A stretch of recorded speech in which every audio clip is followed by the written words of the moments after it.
I grew up in kind of a crazy house, right? You know, dad Jewish, mother not, German, the un-Jewishest of the... And they were both artists. They were both artists, and they used to, and they would argue a lot, right? They'd argue a lot, and you know, my mom would get mad at my dad. She'd lock herself in a room, play German marching music. You know, that was my family. It'd be like, Heinz, Heinz, Heinz. You know, my dad's beating on the door like, you know. So you know, I really had no choice but to go into comedy. But they were both artists, and this was in Washington, D.C. I grew up in Washington, D.C., and there was not a big art community there. So my parents' house was the spot where they would all hang out. And my favorite friend of theirs that would come over was this 400-pound gay Italian opera singer. This dude was awesome, and he had a glass eye that he got from I hate crime, like he was in a bar in West Virginia, and he hit on the dude with a cowboy hat, and the guy was like, "A man shall not lay with another man in the Bible bit," and he lost the eye. So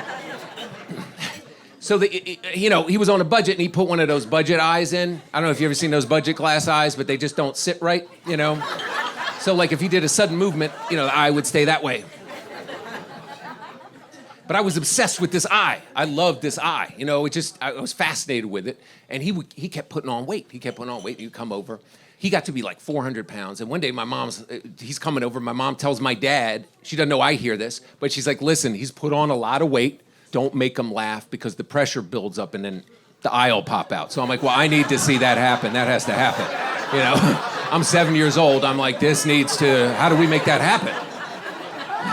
So I knew it was my job to make him laugh, right?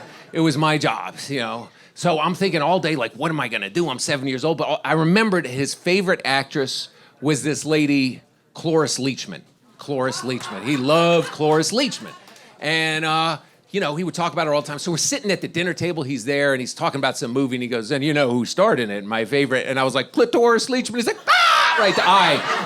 The eye shot out, right? I didn't know what a clitoris was. I still barely can find it. You know, you need like a native guide, you know. And I shot out, rolled across the table, onto the floor. There was a grate with the corner rusted away. It went down into the corner of the grate. And my dad's trying to get it out with a coat hanger. He's trying to get the eye out. And I reached down with my skinny kid arm. I grabbed the eye. I brought it back to him. He gave me $5. So it was my first joke and my first paid gig, right? Now, the story gets a little darker. So my mom, you know, being German, she had a lot of beefs with people in the neighborhood. There would be like, you know, these beefs that, you know, there was a lady across the street, one of our neighbors, named Tina. And Tina, she always, you know, she was always fighting with Tina. And, you know, it was pretty even. It was pretty even at first. But then my mother got Alzheimer's, and, you know, it was very sad for us and everything. She started losing. And Tina would still take shots at her, you know. And so I started doing comedy and everything. And one day my mom's there, and she's kind of like, "Urgh." And Tina comes over, and she goes to me, she goes, "You're doing comedy? I wonder where you get your sense of humor from. Probably your crazy mother," right? And I see my mom like, "Urgh," and walks off, right?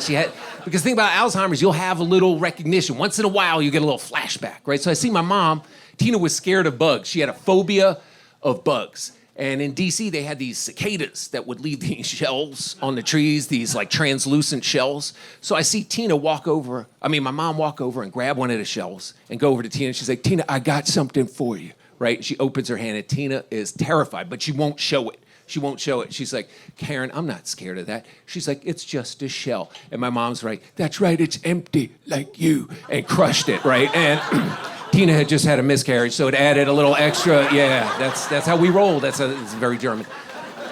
Very German. So my mother passes away, and it's very sad for us. It's about 7-8 years ago.